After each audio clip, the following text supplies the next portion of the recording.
Welcome to United Network News, the official news channel for CARE, the Center for Amity and Restoration of Earth. I'm Sunny Galt. At UNN, you get the real news. Through our field messengers, we show you the truth about what's really taking place in our communities. We also bring you stories to help you remember who you are and why you're here, as well as regional stories that impact the people. And our World Situation Report reveals what's happening throughout the multiverse. We are here to restore Earth. In the U.S., it is Friday, February 9th, 2024.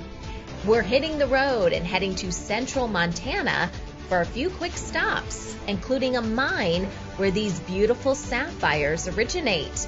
These gems are believed to be part of the crown of a well-known monarch. And in the Canary Islands off of Spain, we've got some surfing tips from a local instructor. Find out his #1 rule to consider before catching waves. In the New Earth, we're learning all about human design, a process that helps you understand your unique energy type and potential. And these happy grandmas definitely have something to smile about. They're reviving an ancient art to preserve for future generations. This is Calen Gipp, Messenger for United Network News. Here's a look at today's Field Messenger reports from all around the world. Today we visit central Montana, home to some of the most beautiful and valuable sapphires in the world, known for their mesmerizing blue hue. UNN Field Messenger Teasel takes us along on her journey. Hi everyone, it's Teasel. I'm coming to you today from a special location in my area. We're going to visit the Oxen Yoke Inn just up this valley behind me.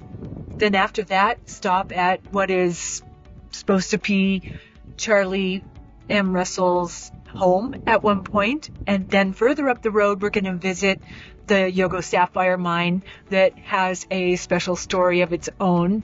So here we are at the Oxen Yoke Inn. I'm going to step out of the way for a second so you can get a view. It's all decorated in its Christmas attire. Isn't that stunning? So the Oxen Yoke, it's spelled Y-O-K-E, like a yoke that you would put on an animal if you were going to maybe plow the fields with your oxen, or if you were going to have a wagon train and you had a horse team or oxen to pull that. It has a yoke, so that's what this is named after. Behind me, next to this lovely little mountain stream, is the Charlie M. Russell house.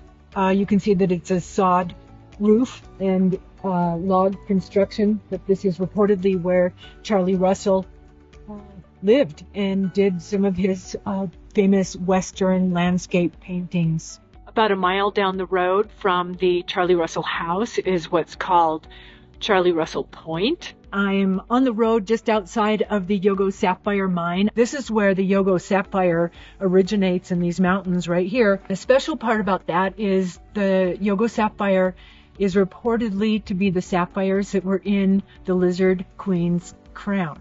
So that wraps up our trip to Utica. Thank you for joining me today. For any of you out there who are rock hounds and you'd like to dig for some of your own Yogo Sapphires, the Blue Nugget Bar in Sapphire Village sells boxes of unfiltered rocks that you can purchase and see if you can find some sapphires of your own. You can purchase them there.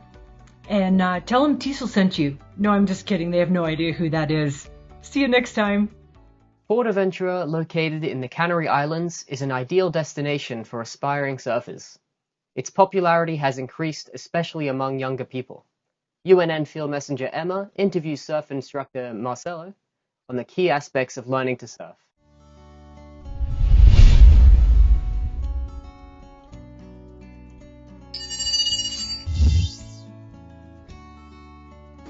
Hi, this is Emma, UNN Field Messenger, reporting from Fuerteventura. This is going to be a Field Messenger report about surfing, but since I don't know anything about it, I have to ask a friend who's a surfer instructor and a specialist to do the report for me. Hope you enjoy it. Hello everyone, my name is Marcelo.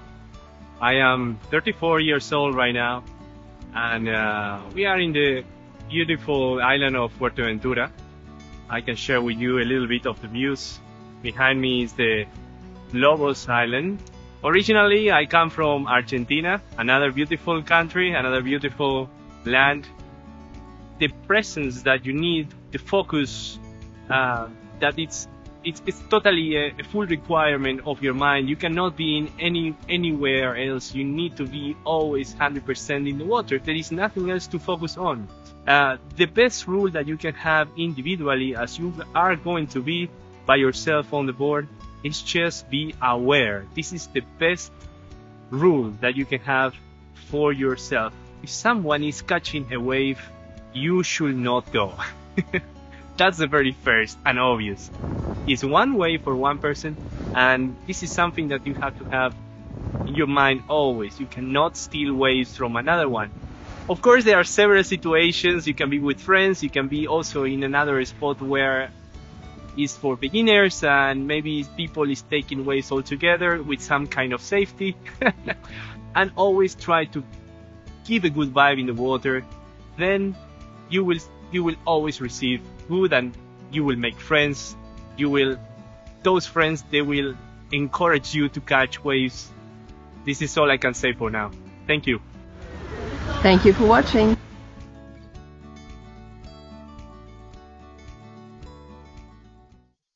We want you to become a UNN field messenger. These are everyday people just like you who want to make a difference in their community. You don't need any special training or equipment. Just use the camera on your mobile phone and show us what's happening in your area. You send us your videos and our production team will create the report for you. For ideas and inspiration, we encourage you to join our new Field Messenger group on Telegram. Our new website is now up and running at unitednetwork.earth. You can submit your Field Messenger reports directly through the Field Messenger tab at the top of the page.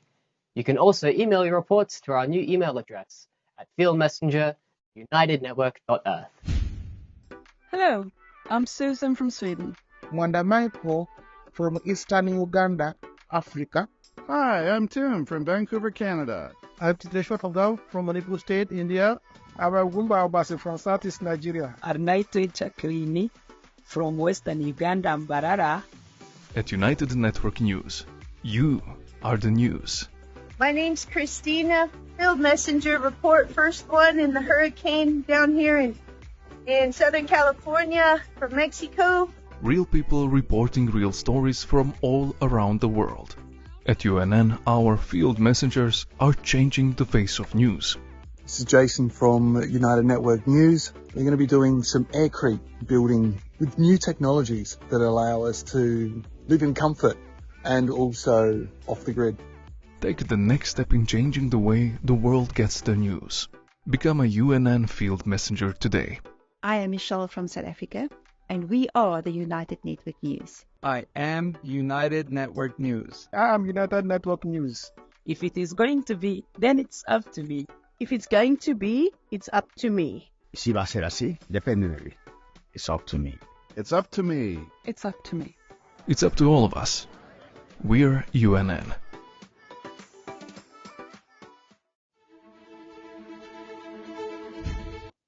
The New Earth is an opportunity for humanity to come together and create the world we've always dreamed of.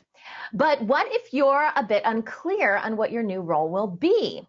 Grace Gravestock is a transformation maverick. She's on a mission to redefine success and fulfillment, allowing people to resonate at their highest frequency. Today, we're learning more about human design, a simple way to determine how your energy is designed and what your gifts and life purposes are. Grace is joining us again today. And Grace, we started to mention this and talk about this a little bit in our last recording, but we were talking about human design. And there may be some people watching that haven't heard of what human design is and what it actually does. So can you give us an overview of what it is? Absolutely. Human design is such an amazing tool. It was a game changer for me. When I went through a lot of drama about 6 years ago, I decided not to check out, and almost like as a gift from the universe for staying here, I learned about this thing called human design. And I now refer to it as your energetic blueprint. And it's so powerful because it really really tells you exactly what you're here to be and do. And here's a spoiler alert. Your number one purpose in life is to be yourself. Good, I can do that. I feel like I can do that. Anyone can do that. And the good news is there's so much to being yourself that you have a whole lifetime to figure it out, right? But there's a lot of pointers along the ways and clues that can help make life more fun when we're living in alignment. So when people ask me what is human design, I like to say there's really three pieces that I want to share. One is the first is shift your mindset around thinking about yourself. And just for a moment, imagine that you're configured like a computer. And so if you're an iPhone and I'm a laptop, right, we're both computers and we can do similar things, but we're different, right? There's a little bit different in specs. And so that's the kind of difference that I'm talking about when I say we're configured differently. We're configured with an energetic blueprint.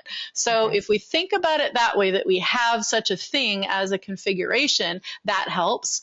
The second thing is it is a blueprint. It's almost like, it's like a plot outline for our lives. And it actually tells us all the things that we're here to master and the things that we're here to become wise about. Plus a whole lot more, like all of our gifts and all of, why certain things happen to us. There's so much in here, and it can be really confusing. So I've coined the term human design without jargon, because what I found after teaching it for about the last 6 years is that most people just got really confused with all the jargon of it, because there is a lot of language around it and jargon. It kind of gets jargony and it's very deep. And here's why. It's actually the compilation of 7 different systems. So it's kind of like Myers-Briggs meets astrology in a sense, but it's based on your date of birth, time of birth, and city of birth. And so and so it only takes a minute. It only takes a couple seconds to get your chart. By the way, you can get it at whatsmychart.com, just like it sounds, whatsmychart.com. It's free. And you just put in your birth information. It's my database. I'm not going to do anything weird with it. I'll send you information so that you can learn more about yourself if that's what you want. But I found it to be amazing because it really helps you understand why you do certain things and what you're meant to do. What are the kinds of things that are going to be most satisfying and fulfilling for you to do in terms of spending your time and the work that's right for you, that's going to be meaningful and fulfilling and all that good stuff. But the 7 systems, just to be clear, it's made up of Eastern, Western, and Vedic astrology, the Chinese I Ching, the Judaic Kabbalah, and the Hindu Brahmin chakra system, plus quantum physics, all rolled up into one. So it's very specific. So when people first look at it, like when I do a chart reading, I often get shocked and people are like, how could you possibly know that about me? But I'm really just reading what the chart says, and of course it's just archetypes. It's energetic archetypes. So there's a higher expression, there's a lower expression. Like I'm not going to be able to look at it and say, like, you're an addict or something like that. Like I'm not, it's not that kind of stuff, but it's more like the kind of work that you're meant to do and the kind of special gifts that you have, the superpowers that you have, the type of intuition that you're meant to master, that type of thing. It's amazing. There's so much to learn about yourself. And this is just the tool that I've found and I've done a lot of them, like the Myers-Briggs, the astrology, the strengths finders, whatever. I know there's a few that I'm missing, but there's a lot of ways. And so I would say whatever one resonates with you is the one that is probably going to help you the most. But if you're curious and you've never heard about human design, you've never looked at it, this is an amazing thing. And you can get your one-page life purpose summary here at whatsmychart.com, and so much more information. So I'd love to share that with anyone. I feel my purpose is to help other people find their purpose. And so that's my gift to you if you're listening and this resonates with you, whatsmychart.com, because my vision is that we can positively impact the world, 5 billion people by 2025 through the movement that I call the Know Yourself Revolution. But really, it's a vision that I see people listening to their own inner guidance system and operating as themselves instead of the voices from outside themselves, the conditioning and programming and the messages from the media that that are controlling, you know, all that kind of stuff. So my vision is when we look within and we operate based on our own inner guidance system, that's when our life really pops and life all of a sudden becomes more joyful and more fulfilling and satisfying. So that's my vision, and I appreciate what you do, Sunny, because I feel like we're so in alignment with where we want to go for the future and for the world, and we're just doing it one person at a time. When we stand in our power and we know who we are, we shine our light, and that helps other people to do the same, right? Absolutely. In a groundbreaking shift towards alternative healing, thought field therapy is carving out its place as a revolutionary technique with a promise to transform lives by tapping into the body's own energy systems. Developed by Dr. Roger Callahan, thought field therapy has been developing its methods for more than 3 decades, leading to its recognition as a credible and science-backed treatment for various psychological ailments. At the forefront, this therapy is gaining acclaim for its swift and pain-free approach to emotional distress. By following unique tapping sequences known as algorithms on specific energy points, individuals can find relief from emotional trauma, including PTSD and phobias, and often experience results after a singular session. Thought field therapy stands as a tool for empowerment, encouraging self-care through the understanding and application of these meridian-based techniques. Those who tap into these algorithms can navigate and alleviate their emotional challenges independently. Research supports the efficacy of the therapy, with studies highlighting reductions in stress, anxiety, and depression, with possible enhancements to immune system performance. It's this evidence-based aspect that sets it apart in a landscape of unverified claims. Thought field therapy's versatility extends to addiction treatment, offering a new approach to confronting and managing dependencies by addressing the emotional roots of addiction. Turkey has integrated this therapy into its national healthcare protocols, using it as an intervention for earthquake survivors to cope with traumatic stress. This adoption signals a broader acceptance of institutional trust in the potential of thought field therapy. With each tap, thought field therapy is marking its place in the sphere of holistic health, providing individuals with an alternative route to mental wellness and a life unburdened by emotional pain. Healthy relationships are a source of comfort and joy and contribute to the overall well-being of the individuals involved. These relationships are built on a foundation of trust, respect, and open communication, allowing all parties to feel valued and understood. Whether with family, friends, or partners, nurturing these connections can lead to lasting bonds that enrich our lives in countless ways. A large part of having a healthy relationship is setting boundaries, whether personal or professional. Healthy boundaries allow individuals to communicate their needs and preferences clearly, fostering mutual respect and understanding. Establishing these boundaries helps people avoid being overwhelmed by the demands of others and protects emotional well-being and encourages effective interpersonal interactions. By setting healthy boundaries, we establish our personal limits and communicate them effectively to those around us. This helps in avoiding unnecessary conflicts, building strong relationships, and promoting self-care. Healthy boundaries are essential for maintaining mental health.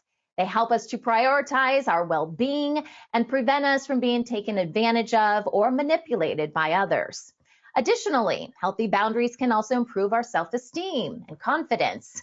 When we establish boundaries, we send a message to ourselves that our needs, feelings, and opinions are valid and worthy of respect. This can lead to increased self-awareness and assertiveness in all aspects of life. Healthy boundaries can also foster a sense of independence and autonomy. When we set and maintain our boundaries, we are taking responsibility for our happiness and not relying on others to fulfill our needs. In the poorest region of Kyrgyzstan, pensioners formed a group called the Happy Grandmas to make traditional shurdak rugs. The aim was twofold: to safeguard the dying art of making these unique rugs for future generations and to supplement their tiny pensions. Their city is located in Central Asia between the Alay Mountains. Its huge metals factory previously employed the grandmas and many other locals. After the factory closed, a large number of young people migrated to Russia in search of work, leaving the elderly behind. So the number of people who still knew how to make the shirdak was decreasing. Worried the ancient art and customs inherited from their ancestors would be lost, the group decided to preserve the tradition. 20 ladies meet several times a week to encourage school children to learn how to weave. They use wool they produce from their own sheep, goats, cattle, and traditional wooden weaving machines. It can take each person several hundred hours to make one rug. Once the basic carpet is woven, it is decorated with colorful patterns from their nomadic culture. After that, it is cut from the loom and quilted to make it stronger. Recently, there has been renewed interest in these traditional rugs. Tourists from neighboring Uzbekistan are beginning to visit the region and buy them. The grandmas have many local orders for their craft work and even some from abroad. What started as a passion to save a disappearing skill has turned into a new career for these pensioners. Their average pension is almost $70 per month, whereas the rugs sell for several $100s each, and the market is growing. With increasing interest in learning and preserving their techniques for the future and their expanded monthly income, the happy grandmas are really living up to their name. Welcome to United Network News. I'm Sunny Galt. Connect with United Network News online. The news portion of our website at unitednetwork.earth recaps the biggest stories impacting our planet. You can also watch inspiring videos from our field messengers and get great tips for creating your own field messenger reports. Easily share all of this content with your friends in just a few clicks, including our social media memes designed to ignite conversation and critical thinking. It's time to restore our home. Let's make history together at unitednetwork.earth. Now, a look at regional stories around the world. Students in Athens, Greece are protesting. They say their country's ability to provide free higher education is at stake. Fertility rates are down in Latin America and Caribbean nations due to expanded access to contraception, but it's also leading to more social and economic pressure. Zimbabwe is abolishing the death penalty, pending approval from Parliament, a decision that could have greatly impacted their country's president, who was once on death row. And in Canada, many small businesses are struggling and facing possible closure, risking the livelihood of millions of Canadian workers.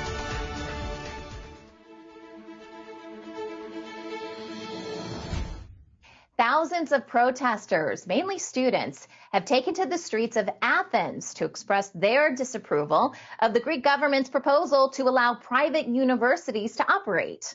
If passed, the legislation would permit foreign universities to establish branches and charge tuition while adhering to Greece's national exam system. Critics fear such a shift could jeopardize the quality and accessibility of public higher education, which has been free for undergraduates. The move has ignited widespread student activism, with demonstrations and university building occupations disrupting routine academic activities. The Parliament's impending vote on the education bill later this month is a critical point of focus for those rallying for the preservation of the public education system. In Madrid, Spain, more than 50 families are at risk of eviction as activists protest against the conversion of their homes into tourist accommodations. Residents, together with musicians, held a public demonstration featuring jazz, flamenco, and poetry to draw attention to their troubles. Amidst rising rent prices, which have escalated by 10.8% in 2023, the capital's locals find it increasingly challenging to afford living spaces, with Madrid ranking as the second most costly city in Spain. The real estate investment trust, Elix Rental Housing, has shown interest in acquiring the building, promising dialogue with the residents. However, the tenants are skeptical and have raised their voices against the silent tactics often employed by such investment funds. As the cost of living surges in the city, lawmakers are considering measures to limit tourist apartments and implement regulations to stabilize the housing market for local communities. Hundreds of flights were canceled as Lufthansa ground staff at major German airports initiated a strike early Wednesday. This industrial action led to the cancellation of nearly all flights at Berlin and Hamburg, and the vast majority in Frankfurt and Munich. More than 100,000 travelers are now faced with disrupted plans, having to either rebook or convert their domestic flight tickets into rail vouchers. Despite the turmoil, Lufthansa has stated that rebooking fees will be waived. The striking staff involved in key airport services, such as checking in passengers, servicing aircraft, and handling cargo, are demanding a 12.5% pay hike for a minimum increase of 500 euros, which is almost $540 per month. This strike is the latest in a series of walkouts that have recently disrupted various transport sectors in Germany. In Italy, efforts to combat over-tourism have led to significant regulatory changes impacting both locals and tourists. The latest measure taken by the city of Florence is particularly noteworthy, targeting short-term rentals. Airbnb, a major player in the short-term housing market, has been directly affected as new licenses for such rentals have been banned in the city's center. This move is part of a broader strategy to preserve the cultural integrity of historic areas and alleviate rent hikes attributed to the surge in short-term tourist accommodations. Airbnb has expressed a desire to collaborate with the city to find a solution that supports locals who depend on income from hosting, while also addressing the challenges posed by the influx of visitors to historic cities.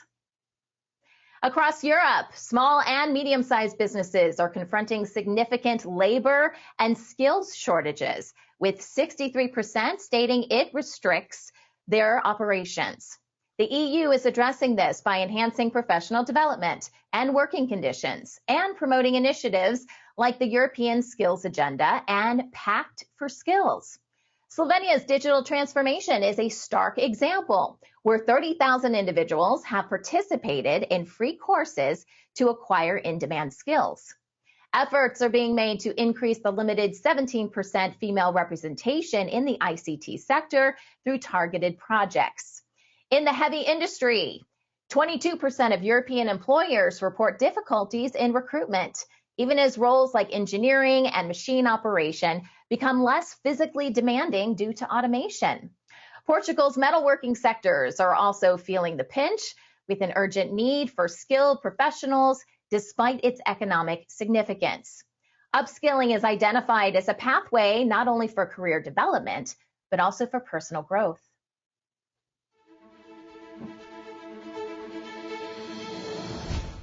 Latin American and Caribbean nations are experiencing a plunge in fertility rates to levels of ultra-low fertility, affecting the life choices of many women. Government initiatives in Argentina, Chile, and Uruguay providing affordable contraceptives have significantly reduced unplanned adolescent pregnancies, empowering young women to better control their reproductive health. Experts suggest that social and economic pressures, as well as a cultural shift towards personal and career goals amongst younger generations, are influencing this demographic trend. This decline in birth rates brings opportunities, such as the potential for enhanced education quality due to smaller class sizes, but it also presents challenges. Countries may need to increase productivity and adjust pension systems to offset the resultant age population and decreased workforce.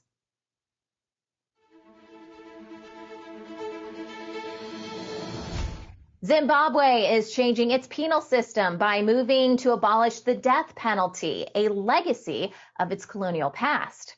This decisive action, pending parliamentary approval, will see current death row sentences commuted to life imprisonment. The decision reflects a growing trend across Africa, with Ghana amongst the latest to reject capital punishment. Zimbabwe's president, once a death row inmate himself, stands behind this significant shift that aligns with 29 other African nations, recognizing the execution ban as essential in upholding the right to life and dignity. For the 62 individuals on death row and their families, the abolition symbolizes a shift from punitive legacy to a future that respects the sanctity of human life. Egypt has announced a significant increase in the country's minimum wage, now set at 6,000 Egyptian pounds or $194 per month, accompanied by a comprehensive social support package. This financial uplift aims to ease the burdens facing the Egyptian populace amidst a struggling economy marked by currency devaluation, speculations, and a pressing need for foreign currency. The government will also enhance the tax exemption threshold, benefiting both public and private sector employees. The adjustments come alongside increases for inessential service costs, such as electricity and transportation, challenging the daily life of citizens.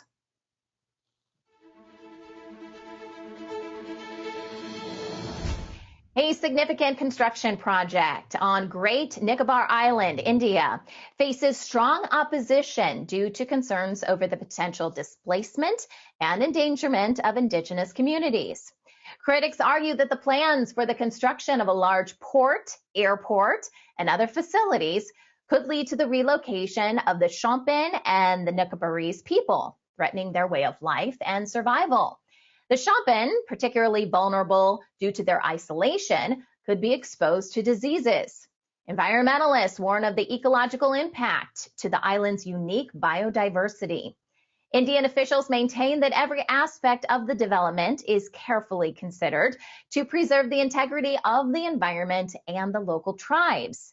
However, indigenous rights groups and environmentalists demand a halt to the project to prevent what they claim could amount to genocide. A global influence operation connected to a Chinese PR firm is using more than 100 fake local news websites to spread pro-China propaganda. While these sites imitate legitimate news outlets featuring local stories and compiled reports, they are combined with content promoting Chinese state narratives and so-called conspiracy theories. This network of websites is increasing, imitating local languages and media forms, and creating a potential risk for local media and audiences who may inadvertently amplify the misinformation. The revealed strategy reflects China's efforts to shape international opinion, a trend that is closely monitored by cybersecurity experts around the world. While China argues against claims of bias, specialists indicate a growing trend of global influence campaigns, with China at the forefront alongside Russia and Iran. Analysts stress the importance of awareness, given the expectation that such campaigns will persist, impacting public opinion and international relations.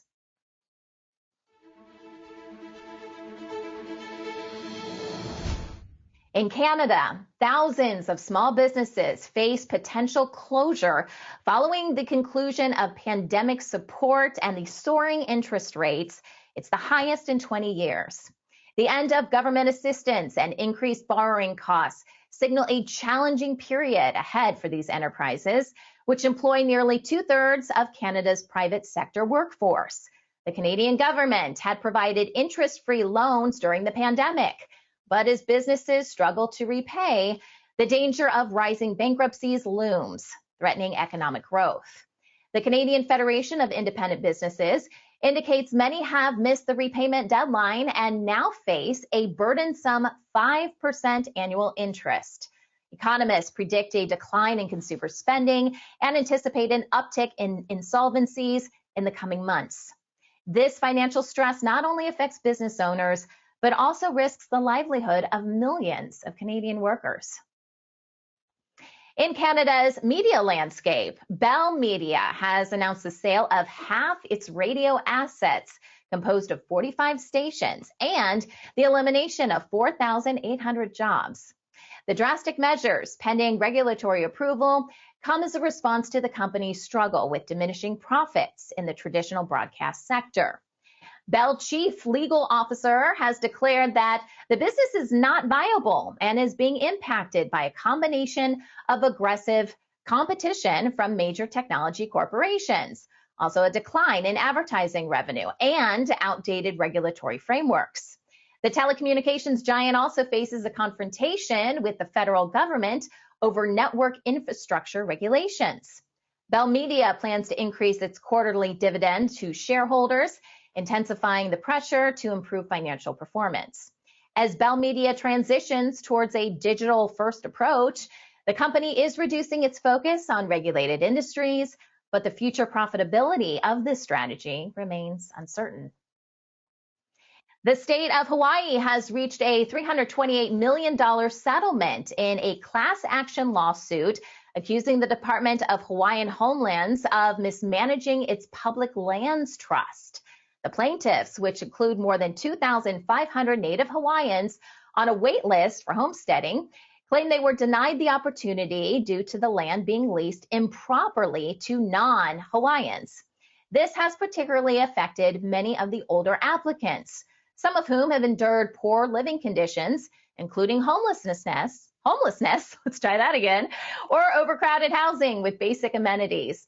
Many waitlisted beneficiaries, even when offered a chance at home ownership, find themselves unable to afford the necessary down payments. As alternatives are explored, such as building solar-powered homes and beneficiary-led projects, progress is tempered by bureaucratic hurdles. The community continues to seek solutions, emphasizing self-reliance and financial preparation for when lands become available. A federal judge in Arizona has ruled against the Environmental Protection Agency for its approval of dicamba herbicides without proper public notice and comment. Dicamba, known for its tendency to vaporize and drift beyond intended targets, has repeatedly been linked to widespread damage to crop fields and natural ecosystems.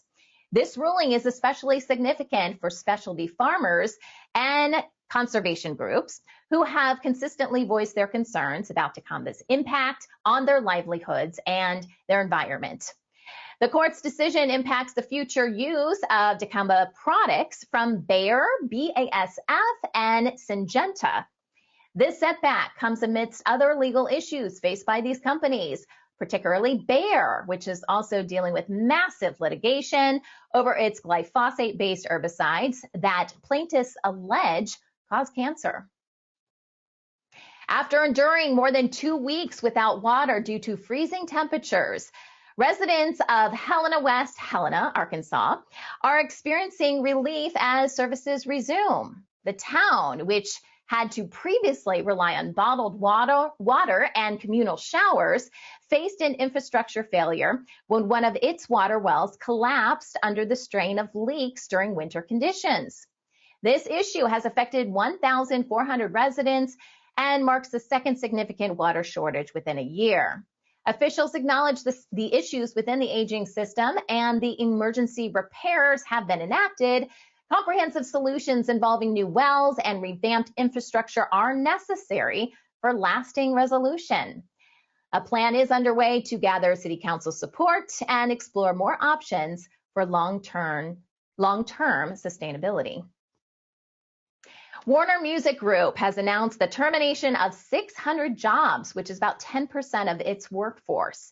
This decision comes as part of the company's restructuring efforts, which aims to cut costs and channel savings into music investments and technology to drive growth during the upcoming decade.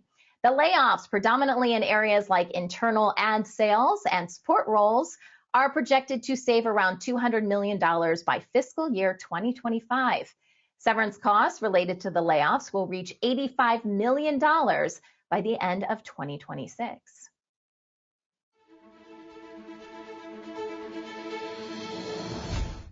In Australia, soaring costs of insurance and living essentials have forced individuals to tough decisions and lifestyle cutbacks. Many are sharing frustration over the financial strain caused by unprecedented hikes in insurance premiums, with reports of vehicle and home insurance jumping as high as 40%. The squeeze on household budgets is so significant that some have resorted to skipping meals or considering extra employment to make ends meet. The recent inquiry has spotlighted industries such as electricity, banking, and supermarkets for potential unfair pricing practices. Key findings show profit-driven price increases may be contributing significantly to inflation and economic pressures on consumers. The federal government has directed investigations into competition within essential sectors, hoping to alleviate financial pressures felt by families nationwide. Australia is set to introduce new laws that empower employees to disconnect from work communications post-business hours. Dubbed the right to disconnect, these measures enable workers to ignore work-related calls and messages without repercussions. The laws echo a growing recognition of personal time sanctity, which have already been embraced by European countries like France and Spain. The bill aims to prevent unpaid overtime by severing the expectation for employees to be incessantly connected. The Prime Minister reinforced the motive, stating employees aren't obliged to be online round the clock, especially when off the clock. While celebrated by many as a proactive barrier against overwork, some critics argue it may restrain the flexibility that modern work environments strive for. And now, the World Situation Report with Kimberly Gogan from the Office of the Guardian. Is the Rothschild family and the Order of the Dragon playing the age-old game of create the problem and be the solution? With the potential fall of governments at stake, they see this as an opportunity to install a one-world government for the whole world to see, no longer hidden in the shadows. But can they pull it off? What was the Growth Rate of Development Program, or GOD for short, and how the deep state thought they could use this to eliminate humanity over the next few days, and the secret space program's monarch military's latest failures. Now here's Kimberly Gogan with the Office of the Guardian, and she's joining us live. Hi, Kim. Hi, Sunny. How are you? I'm good. It's Friday, another day ending in Y, and another day apparently they still want to kill us. So I'm sure there's lots to go over today. Yeah, that's normal. Yeah. A couple of normal things I wanted to go over first. Okay. Number one, it's kind of hit out there. It's all over social media. An interview between Putin and Tucker Carlson. Oh, yeah. I don't know if you've seen it. Parts.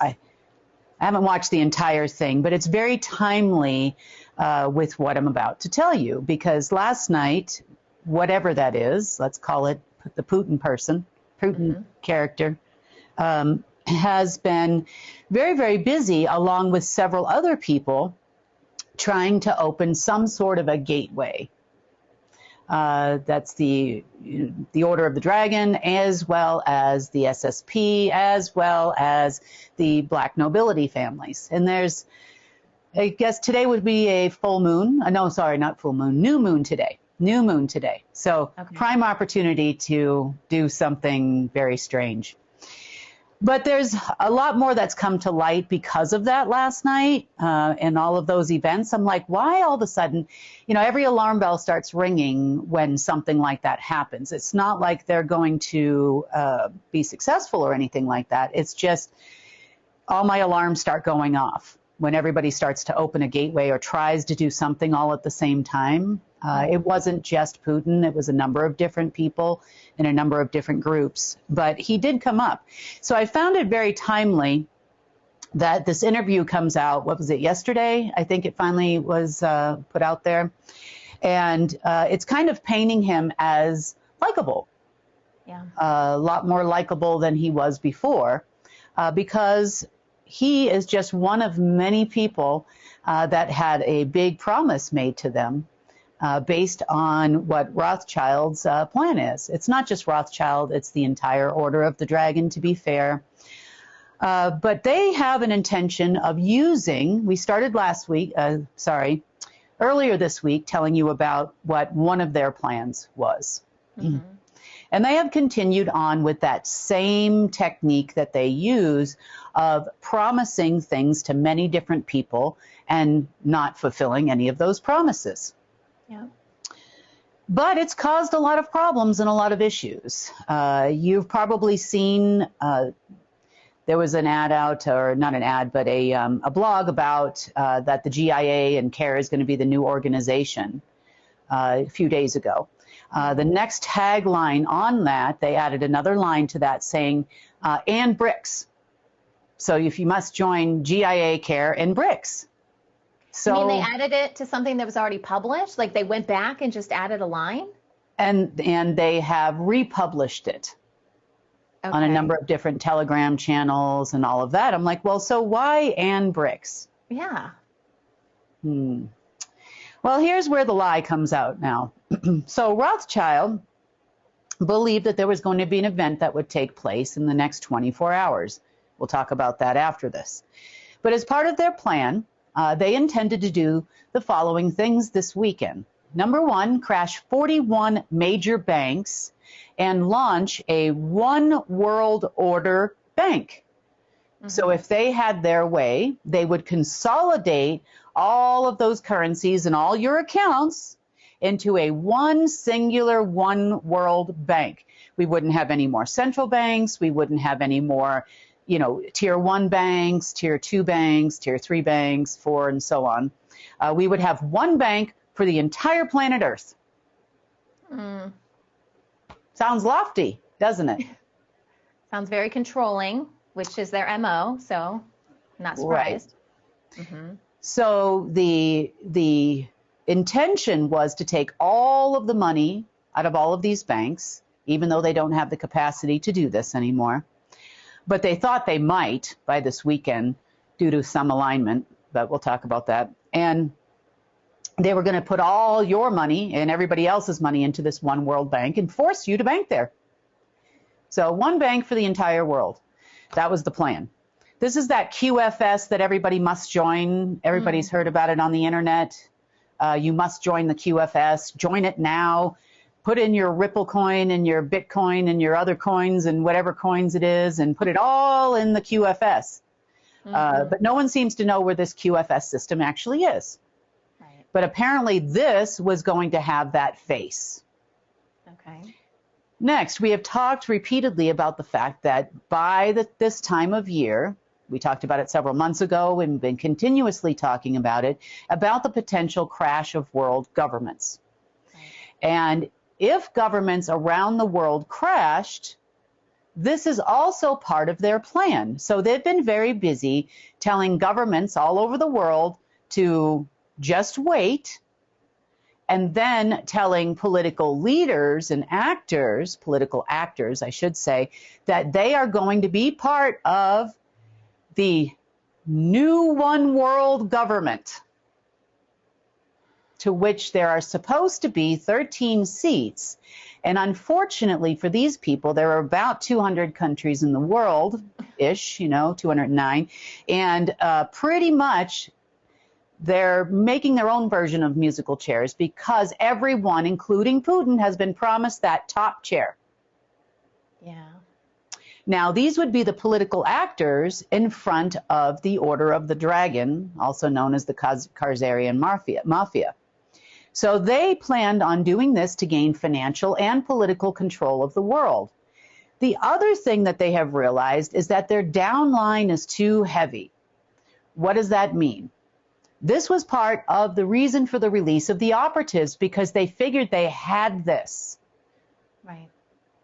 And so they didn't need all of these political actors out there. They didn't need all of the government operatives and military operatives and intelligence operatives anymore, because they were just going to beef up NATO. That was the plan. That's going to one world military.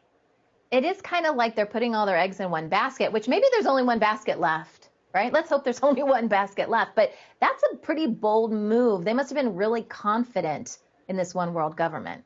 They were very confident. They're always very confident. Yeah. So there are probably about, for the best I can tell, I think there's some odd about 30 or 40 different people vying for 13 chairs. There could be even more now, but that was the last I checked several hours ago. And all of them have been guaranteed they're going to have that chair if they do X or Y. Yeah. So X or Y could be anything from drone strikes, attacks. It's the same thing with militaries worldwide. There has to be somebody in a top chair in the military sector. So they did the same thing with militaries worldwide. We're seeing the SSP also vie for those positions as the president of the world, or whatever I don't know what you call that, king of the world, president of the world. And so this was the plan. They were going to launch this next week. Okay.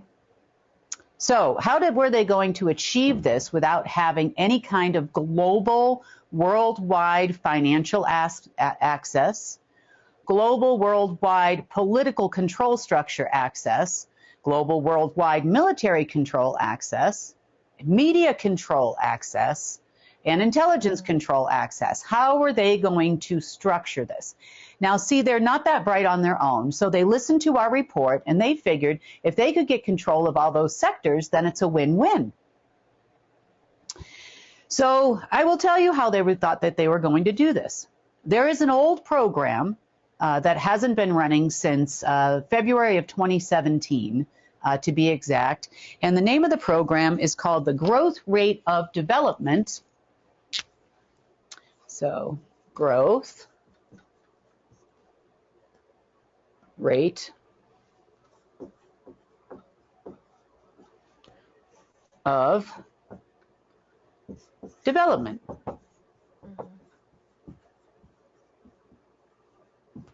Now, most of this, 99% of this program had been dismantled in February of 2017, but this is what they were banking on, and I'll explain to you what it did. Now, if you notice, it's GOD for short. How clever is that? So if humanity, the slaves, that would be all of us, ever got to a certain amount of awakeness, you know, this is why you see some, let's call them political operatives in the alternative media, trying to wake up people. And you've heard some of them say, which I have heard them say, so if you, I don't know which channels you watch, but some of them have made comments about we must hit 80%. 80% of the world's people must be awake in order for us to achieve our objective. And I have heard that out of one particular person's mouth who works directly for the SSP.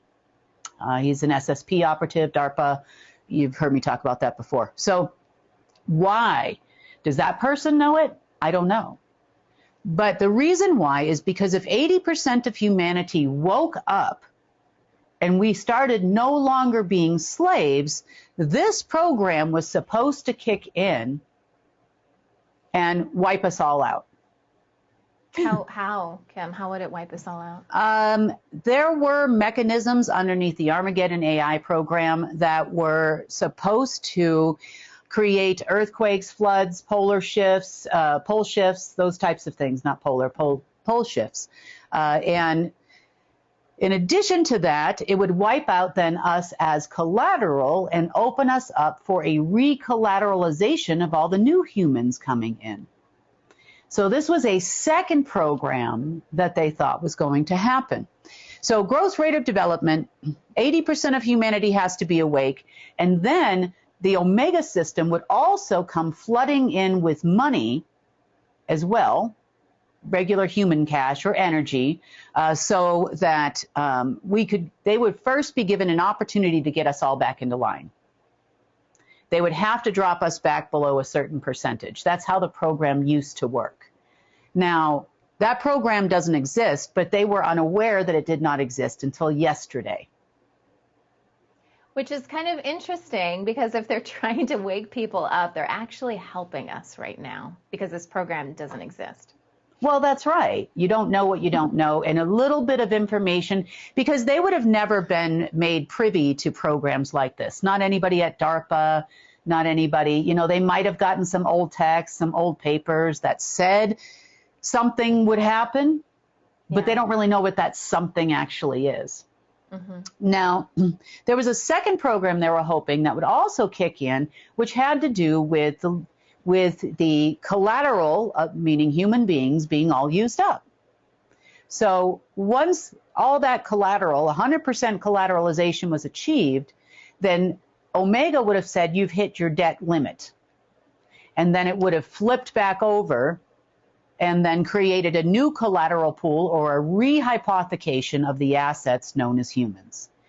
And we have not been collateral for a while now, and I don't think these people either believe us or don't bother to go verify anything. I'm not sure what it is that they do, but these things don't exist anymore. So it wasn't until, this is what they were expecting to happen over the weekend. Today, actually, by the end of the full moon, or sorry, keep saying full, new moon, tonight, which would then grant all of their chosen people in their small little one world government group to be in charge and fully paid and fully vested.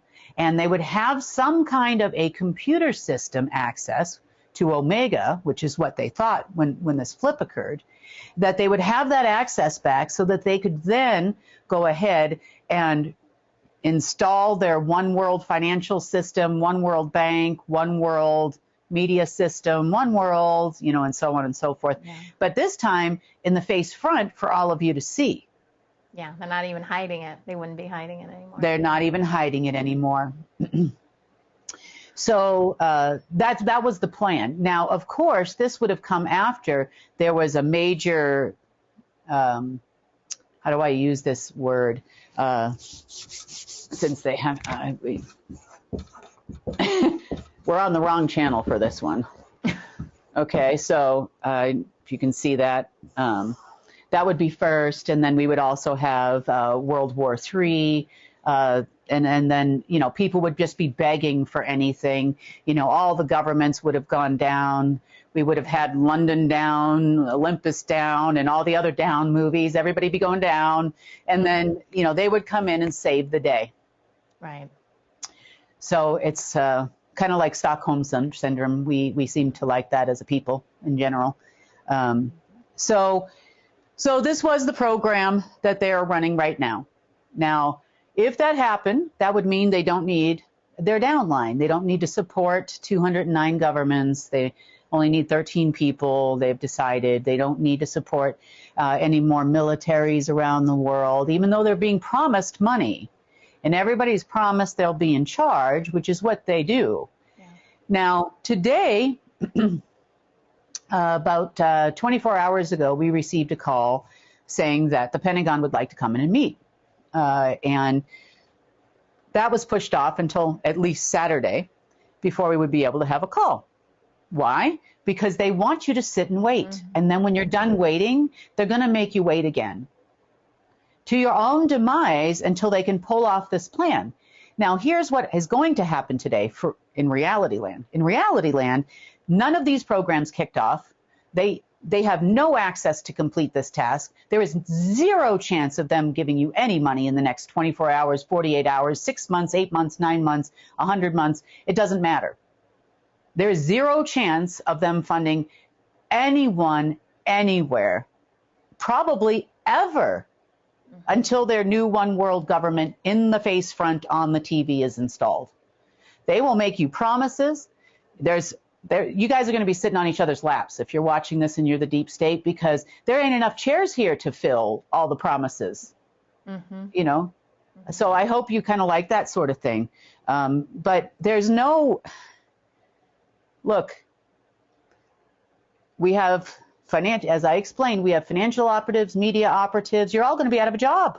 You're all already out of a job, technically. But the release of you was hoping that you wouldn't save respective governments for a multipolar world. That was the hope. And yet some of you still sit and wait. Now, a little update on the SSP meeting that was supposed to happen here on Wednesday afternoon. So they did come, and they had conversations with the local people. And the local people basically said to them, well, we'll see what we can do. knowing that they were here on behalf of Rothschild. So when I was asked about it, I made a suggestion. I suggested these people are used to arranging for meetings, meaning it could be with a head of state. You could buy your way into a meeting with any president on this planet. Mm-hmm. And every president's price is different. And also it depends on what you want to meet about. So you tell one of these operatives what you'd like to meet about, or maybe you want to shake their hand and put it on a birthday card for your kid or something. It doesn't matter. It could range anywhere from $200,000 to well over $1 million. And I've seen it go as high as $10 million, depending on who you are. Yes, but if you have the money, you could meet with any head of state on the planet tomorrow. You can meet with any head of government you wanted to meet with tomorrow if you have that money. They would arrange it for you. So I suggested, since they're here to meet with me, that maybe they charge.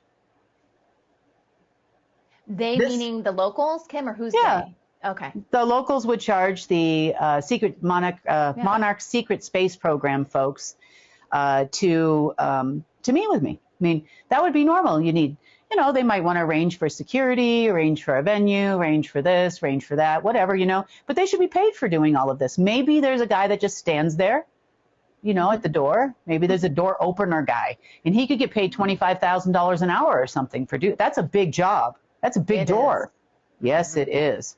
So they went with them, I guess. I went to them and told them, because they didn't want, us to meet anyway, because it's not going to be fruitful. Because they came in asking, when they came in just before their meeting time they wanted, they were asking questions like, personality, basically all the ways that you could possibly manipulate me was their plan. Wow. Mm. Yeah. So, Jan, been there, done that. Sorry, good luck to you on that one. So they knew pretty much this was going to be a waste of time and it wasn't going to end well anyway. And then their ego, who knows what they would have done. So they told them that, and that made them very angry. So they started going around to local people and causing a little bit of a problem, basically saying, look, we're on the side of the Rothschild family and the Order of the Dragon, the elite Illuminati. Do you know who we work for? They're going to pay big money on Saturday. And if you join us now, you'll get the Ginsu knives in the bamboo basket. No, I'm just kidding. If you join us now and just wait and don't go anywhere and don't listen to those people. So it started causing a little bit of a ruckus, and needless to say, they were thrown out of here. But the issue, and then everything kind of went back to normal. But as far as governments are concerned, you are absolutely doing exactly what Rothschild wants you to do right now, and wait. So by Saturday, they're going to come up with a new date. Mm-hmm. It could be a week from now. It could be, I don't know, 2 weeks from now, another full moon. That could be an important thing. End of Chinese New Year.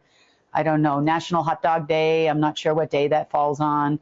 It could be like, the last time it was National Hot Chocolate Day, that there was supposed to be a big event. And when the clock flipped over there, that was National Hot Chocolate Day. So you never know. I mean, these things could be important to them. Maybe hot chocolate. Aliens like hot chocolate. That's a possibility. Yeah. Next, they have determined in their mind that I am a hacker. Who's they now? SSP? The Order of the Dragon and the SSP. Okay. That's what they have determined. I am a very sophisticated quantum hacker. That's what they call me. And they have said, how is it? Because they know in order for something to manifest into reality, it has to be approved and ratified in the Hall of Records. Mm-hmm. Now, in the past, was probably a year or two ago, we did have a dark Hall of Records as well. Right. And that's where all their stuff would go because they're on that side. Mm-hmm. We have the other Hall of Records. Now, they can't figure out why everything I do is ratified, all the expirations, all the new declarations. Why is everything she does ratified and everything that we do not ratified? So we have figured out she's blocking us with her super hacking skills. Mm-hmm. For those of you that know me, I pick up the phone, I dial it. I don't have a lot of apps, that kind of thing. Not really into all that stuff. So, quantum computing, now that I get. Mm-hmm. So that being said, I probably need to make a a statement here and say that the Hall of Records was not hacked. Sorry to say. I actually run the Hall of Records. They're looking to bypass me and get to an alien. Because if they can get to those aliens that are their friends, then now they can get an approval. That's what they're thinking. And the answer to the question is those people, or non-people, those species do not exist anymore. Have you been able to phone home, E.T.? Have you been able to go to and get a holographic message through? Have you been able to have anyone answer the phone but me in the last several months? The answer to the question is no, you haven't. And I know the Orsini family was trying this morning. They were looking for some kind of a communication portal so that they could possibly get something, anything ratified. Yeah. Now, there is only one Hall of Records left. That is the Alpha Hall of Records. It is the Light System Hall of Records. It is on this side of the multiverse Hall of Records. We no longer have a divine intervention that states, as above, so is below. We no longer have a barrier. This is another important thing I need to tell you about because this affects you. We do not have a barrier anymore between the planes of existence. Meaning, that means a lot more to you. We'll talk about that in a second. So there's no way, there's no ratification. It's still coming to me. I get all of your stupid new banking rules, the war covenant from this morning, all that comes to my desk. And I just look at it and go, no, I didn't hack it. I own it. I run it. And I know you're used to waiting for an alien or somebody else to help you, but they're not coming. There's no Lucifer, there's no Satan, there's nobody coming to help you at this point in time. You're on your own, guys. You know, we've tried to tell you, everybody has tried to tell you, the archivists have tried to tell you, everybody has died or told you that this is no longer a system. It is no longer viable. So the fantasy of one world government here is never, ever going to happen. Woo-hoo. I'm so sorry. All right. Yes. No. So let's talk about you. It's been a rough energy week, not going to lie. It has. It has. Yesterday was particularly rough. A lot of angry people, a lot of upheaval, a lot of, it's just, I'm seeing it everywhere. And it's not just like, on some chat or room or something like that. I mean, people I'm not even involved in, with... you're walking through the grocery store and people are yelling at everybody over grapes or something. And you're like, what is going on here? I know. Everybody's been a bit on edge. Now, this has to do with the quarantine being lifted and another agreement expiring. Okay. So we are no longer under quarantine. Now, when you're under quarantine or you're in jail or you're in prison, so to speak, you would have what you would call a warden, right? You're used to having a warden. And the warden is kind of the one that says who comes in, who goes out, what happens, the rules, all that kind of thing. And in this case, the warden was related to something called the rod. And that would be, under the way the old system worked, it's called, you were the receiver of the divine. What this meant was, under divine intervention, you were to receive both dark energy, consciousness, and essence, dark time, and you were also to receive light. And whichever one you choose would be the more that existed within you. Okay? Now that expired, and then it was replaced with the RODD, which is Receiver of Divine Declaration, which means there is only one. You are now, I guess you would say, and you probably have heard this throughout the Bible, you are now God's rod, essentially. Every being in the multiverse is now God's rod, and it only goes straight up to source. So it no longer are you receiving from both sides. Now, underneath this old program, the warden here would have been called divine intervention.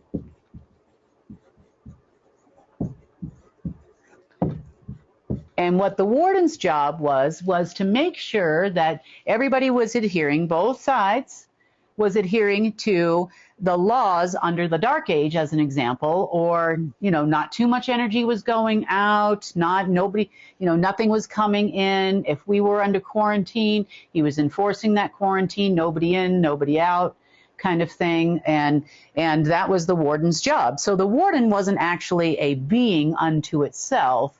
The warden was more of a compilation of consciousness that ran divine intervention. Mm-hmm. Now, this also had created a situation to where it was very difficult for you to receive that source energy at 100% all the time. It also affected money and monetary systems. It affected a lot of different things on this planet.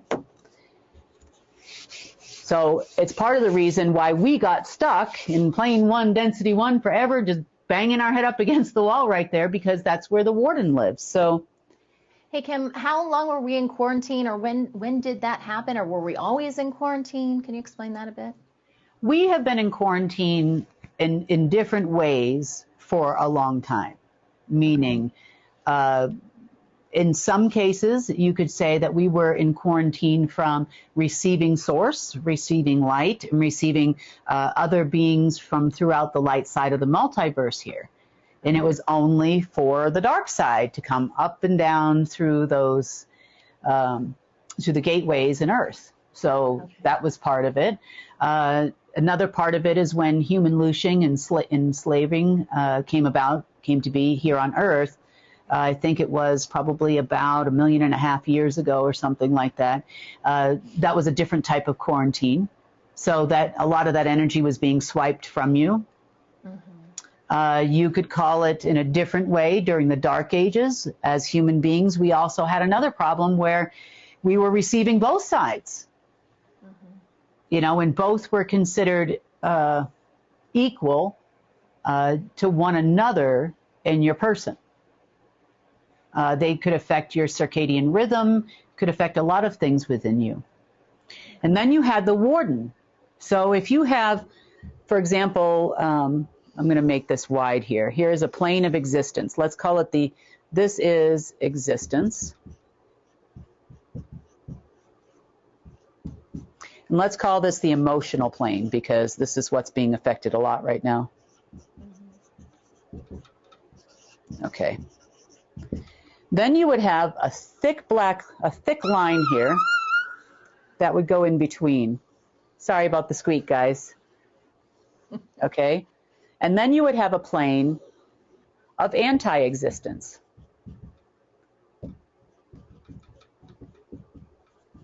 And in the past, you've seen me write this, and this would have been like purple, the purple line. You remember us talking about that a while back, Sunny? The planes between the planes of existence, okay? Yeah. When they were there. And then you would have another thick line here, and then you would have another plane of existence. Okay, can't spell today. And this one here, the plane of existence, would be etherical. So where the warden actually lived in the planes in between. Okay. This was also in densities in between, and that's where we had a remnant of the warden until the quarantine was lifted and the ROD agreement changed over to the new declaration. So we were still not receiving 100%, but what you're seeing in the tension in people and the really strange things that people are doing right now is because there's no more barriers anymore. So what you're seeing is people's emotional age merging with their mental age, merging with their physical age, merging with their etherical and spiritual selves, and people are unaware of what's actually happening. Mm-hmm. Make sense? Yeah. So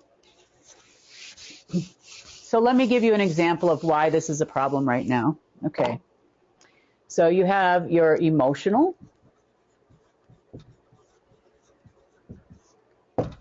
You have your mental. There's other things here too. So there's causal, but I'm just talking about relation to you. You have your physical.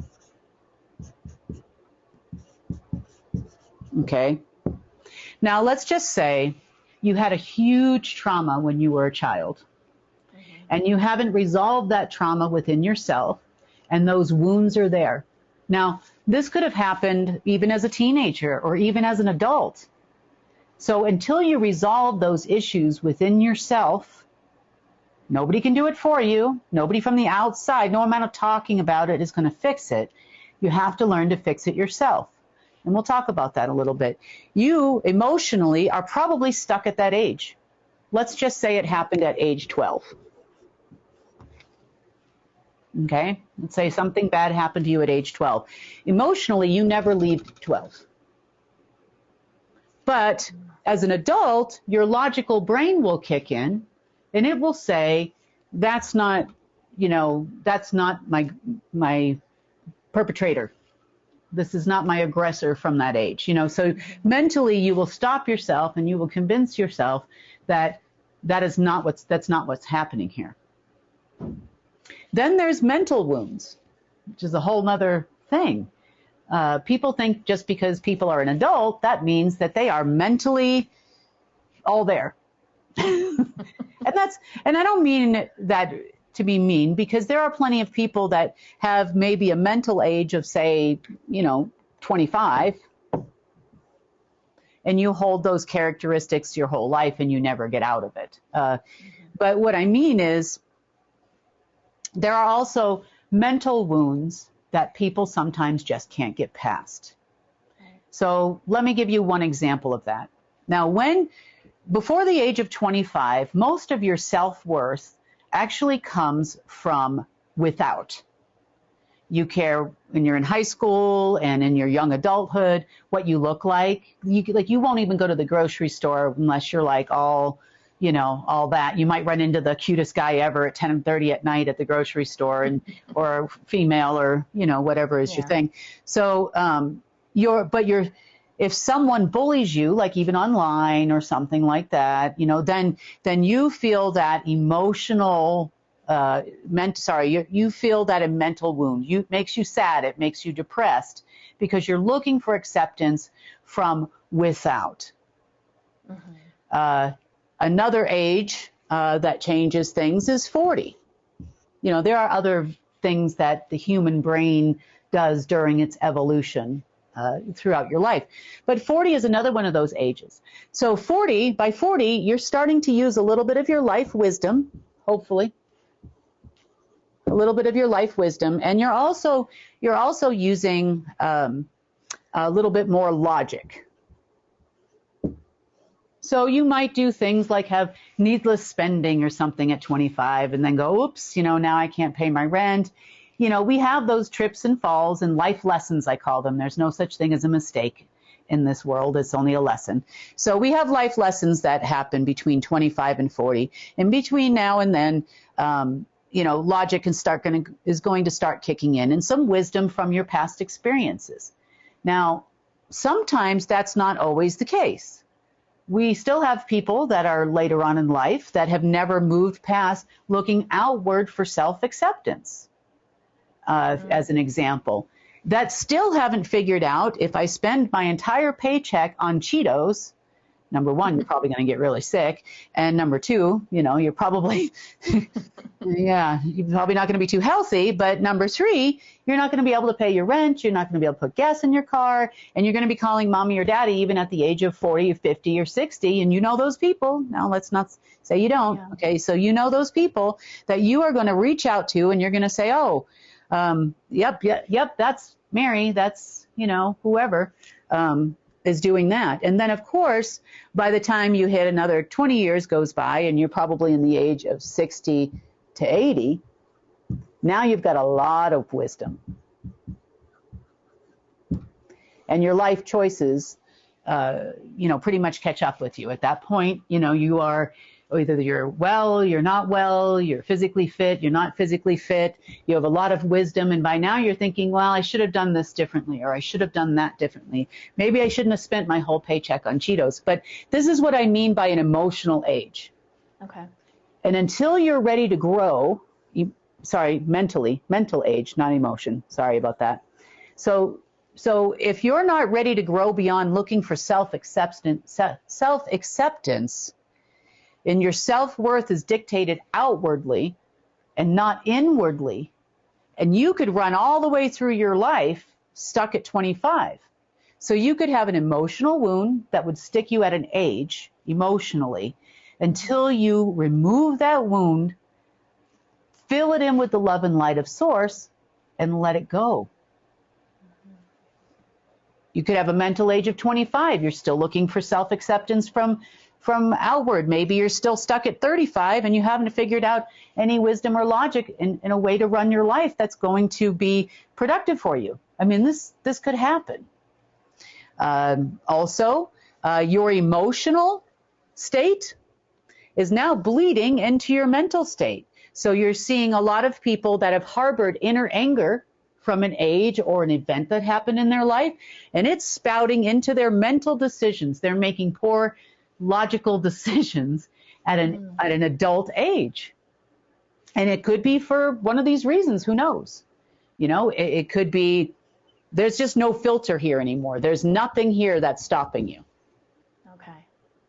Does this make sense? Mm-hmm. And that's the update, right? That's gone. That filter is gone. That's what's happening now. That's what's happening. Now, the good part is once you get above emotional, you have your etherical plane. And you also have your soul plane. Mm-hmm. So soul plane is where Source lives. Mm-hmm. So the barriers that break down from your mental plane all the way to the etherical plane are also breaking down. So they have been breaking down for some time now, to be fair, probably a greater part of a year. But that one last warden and the quarantine being lifted was fairly significant. I actually hope that takes a little while to dissipate, because this one here that happened this week, holy Toledo, what happened to people? And unfortunately, we can't even explain this. Yeah. So the other thing that I've heard, and I've heard from a few people that have reached out, they said, what happened yesterday? What is happening right now? They said that they had to go through and they saw all these dark spots, and they had to quickly remove those dark spots and fill them in with light consciousness, light essence, and light energy in order to get through the day, because it's really affecting people a lot, especially sensitive people. So they did exactly what they were supposed to do. And it was actually one of our viewers that sent me that too this morning. They did exactly what they were supposed to do and spent the time to pull out those wounds, as painful as it was, because this was creating a huge issue and like an emotional roller coaster and an instability. So, yeah, mental and causal, physical. Okay, so let's talk about the factors that are involved into bringing something in the physical world. And I'm not skipping over. I'm just basically telling you, once you figure out how to go from here, because every human is going to be different. Nobody is going to have the same reaction or the same method to go from here to here and here to here. Sometimes they have to be in a bathtub and they like it there and it's quiet, or in a natural body of water. Sometimes people need to noise and music. You know, sometimes people like to play frequency music. Whatever it is that helps you just in your mind travel from here all the way to here and then bring something back. But I'm going to give you a few helpful tips right now, so you'll understand how I can help you at least through this part and what you're needing to do. So now you can mentally, start thinking it. You can start feeling the emotion of love, which is source, traveling through the etherical plane into the soul plane. So when I said in the chat, and I said 2 days ago, that intention is everything right now. You have no idea how powerful you are as a human. And yeah, we've got some blocks and we've all had issues throughout our life and that kind of thing. And I understand that. But in order to get past that, you have to pull those out as hard as it is. And you have to actually let them go, because you can say, oh, I want this out. You know, this problem that happened, you know, maybe you felt had an issue with your mother or your father or whatever it is, or an absent parent. You have to pull that out. And you have to seal it off so it can never come back. And then you have to mentally never let it come back too. So let's talk about why frequency matters. So when you talk to somebody, like I'm talking to you, Sunny, and it's kind of the same thing we do with our animals sometimes. If you use the no-no voice, do you have a no-no voice for your dog? I have various Sunny? no-no voices for my dog, yes. Yeah. And probably your kids too. You have a no-no voice for your kids. I do. And then you have the, oh, my dog did something really cute. Oh, honey, the good, you know, they have no idea what you're saying, but they're picking up on your frequency. And yes, they might know certain words, but it's still a frequency. Oh, this frequency means I need to put my butt on the ground, you know, or I need to roll over, I need to lay down, or whatever. So they're picking up on your frequency. Now, source picks up on your frequency too, because there is a frequency of source. Now, there's also a frequency of anti-source. So, you've probably heard of gematria as an example. Sure. Okay.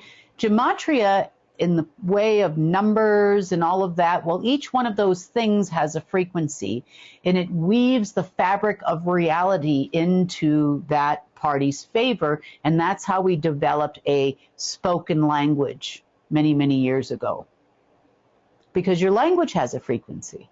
Sure.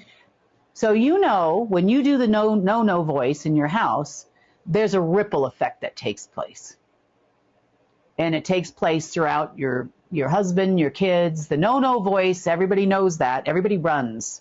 They don't know who you're using the no voice for yet, but they're going to go. You know, the dog's going to run, the kids are going to run, the husband's going to run. And then before you know it, now the kids have to go to school, and they're bringing that vibe that you just on into school. And maybe they're going to have a bad school day. Why was mom using the no voice so much today? You know, maybe you had a fight with your husband or something. You know, it really does have a ripple effect. Now, the more people that you come in contact with that frequency and that vibration, the more you're going to create your own reality. If you are speaking in the words of the fabric of the anti-multiverse, which isn't really there anymore, the fabric's being rewritten, but it's going to stop you, so I'll explain. Then that is what you're going to draw into your life. You're going to draw, you know, homelessness. If you speak it, you know, it's going to happen to you. If you say, oh my gosh, I don't want this, I don't want that. Now let me tell you why. Okay. There is an essence that flows throughout the entire multiverse. That is the blood of your soul. And you could even call it the joint blood of your soul and source's soul. Okay? Because you are a part of each other. Created man in my likeness. That's true. So you are the blood of soul, source, and your soul, because it's kind of one. And when you go throughout the multiverse, it's all one. Okay? Then you have consciousness.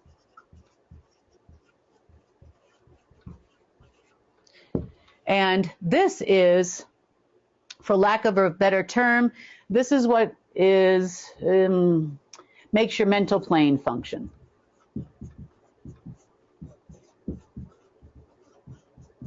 Okay? This is also your emotional plane can be affected by consciousness. Then we have energy. Energy is required to do both of these things. Source energy, source sunny energy. You're going to have source sunny energy, source sunny consciousness. Well, it's true. You're a part of it. The whole here. We're all a part of the whole. Everybody is that. So energy is what makes everything run. It makes your physical body run.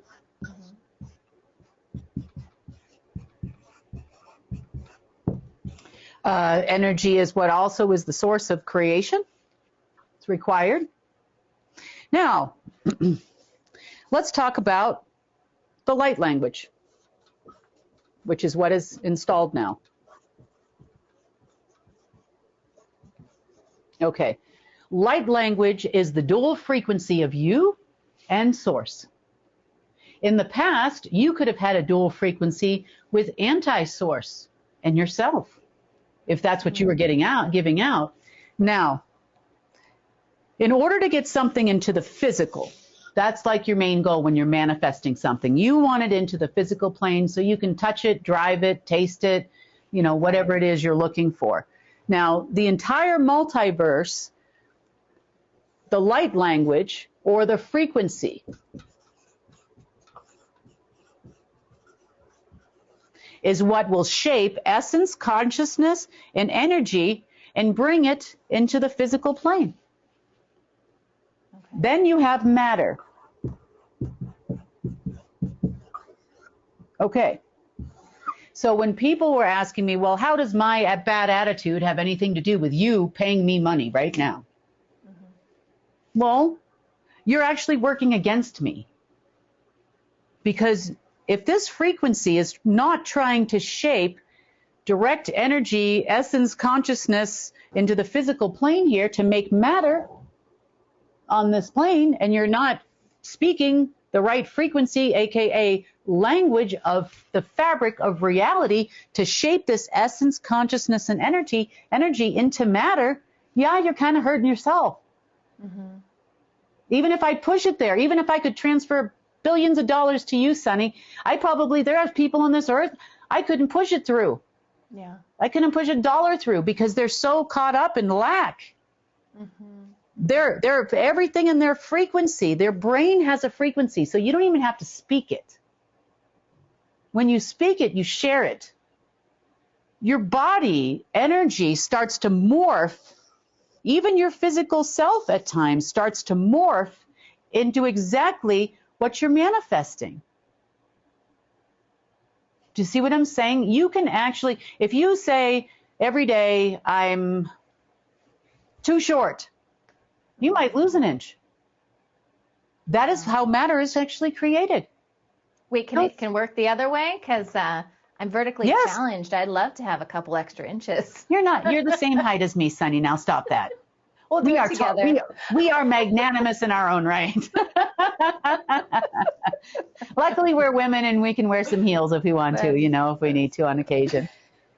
But I mean, you could say, look, I need to lose weight. I am this, insert physical ailment, disease here. Right. And you're putting out the frequency of that. Because remember, the old fabric of the universe was made up of gematria, a bunch of frequencies. Each one of those numbers stands for a frequency, guys. So when you speak those words out of your mouth, maybe you're still stuck in the 25 and you're looking for self-worth from outside.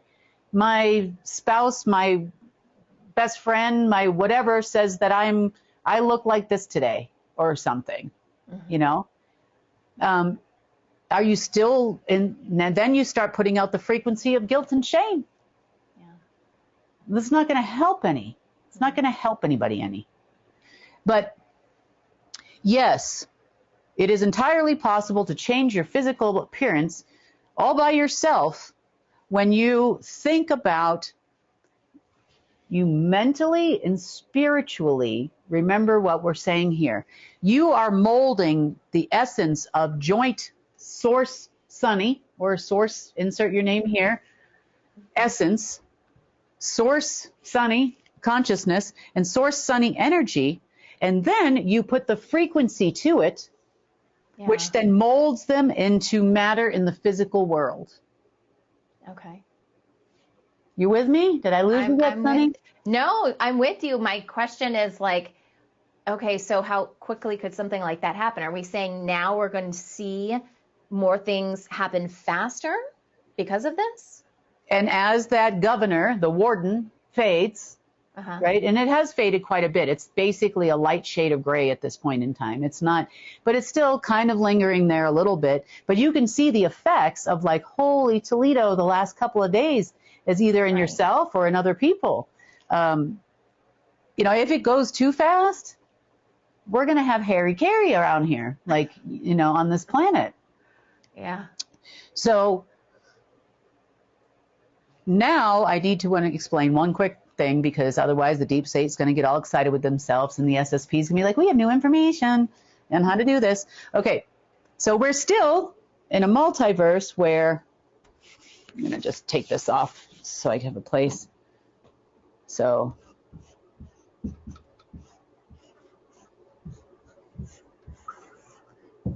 we're no longer in a duality to create. So you're creating with light essence. You are now in a universe that creates only with the light. And it's based on the V means velocity, E is energy, okay? T is distance, equals matter. So remember, the way you mold this is up to your frequency that you put out, not only amongst yourself, but the people you surround yourself with too. You know, there are a lot of people that, I mean, I have watched people attack me. I mean, I don't, you know, I mean, that's fine. I mean, but I'm not 25 in my emotional age anymore. I'm not looking for, you know, even my mental age. I'm not looking for an outside validation as to who I am. I'm too old for this stuff. Yeah. In a lot of ways, I'm too old, both on an essence level and all kinds of levels. So all I'm asking is that, yes, we are still creating with the light, if that is a question that you have. We are.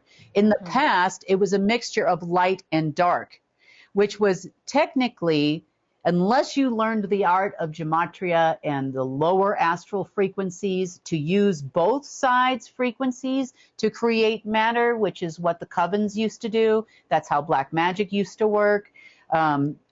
To manifest something into reality, whether that's a physical pain in your person and it's a voodoo doll, you know, whether they know it, this is what they're doing. This is why people chant. Yeah.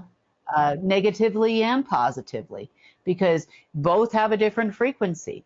And one is trying to manifest something into the material world without the darkness. And that wouldn't have happened in the past. That would only happen in how do I say it? You can't manifest something light without the darkness in the way it used to work under E equals MC squared. You can't. And this is all backwards in so many ways, just so you know, but even in the old way, but you can't. But now you actually have an opportunity to manifest matter within a light system once you figure out how frequency molds essence, consciousness, and energy, which is all your physical self is made of. So it's your physical self, your physical wants and needs, a new car, whatever it is. And don't try to control the process either. Merely state the thing you need.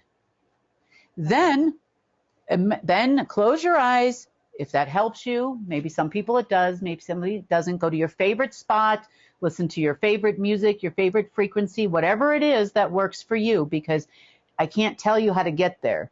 I can only tell you to get to that spot where you can visually see the energy, the consciousness, and the essence, and all coming together. This is basically mind, body, and soul here, all working together to create something into the physical world. Now, what would happen if someone tried to use this, but not with the light? Like, what if they were trying to still chant on a negative level and do voodoo dolls and stuff like that? How does that impact those people now? Well, until that line the fine line of the warden, so to speak, in between is completely gone. They have some gray. So that means they could have like what was meant to like cause serious bodily harm or death to you, might feel like or something like that until it's completely dissipated, because they're still trying to manifest something using the frequency of darkness. It's minimal, it's still there. I mean, I've even noticed it for my own self. I don't have, those horrific things anymore. This neutral field brought a wave, so to speak, of neutral, which is both dark and light consciousness, which they intended to ride and bring them home to the New World government, apparently, or whatever they thought that they were going to do, because we didn't have enough darkness here. Right.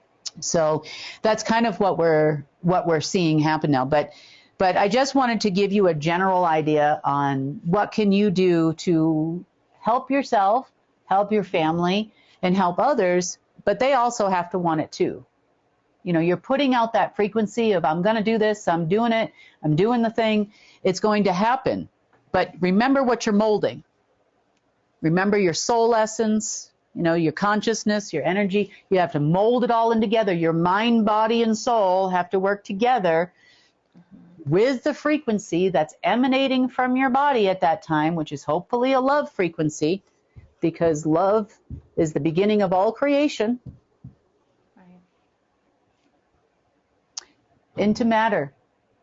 Now, if you still have fearful thoughts, like I'm not going to be able to do this, or these people are that, or you are all horrible people because you didn't save all the animals in the world or all whatever in the world, that's kind of a negative frequency because it comes out of fear. Right. So we cannot pull that emotional wound from you that creates the fear left in you. That is your sovereign right and your sovereign decision to make. In other words, there's no one manufacturing fear for you anymore, which was the case before.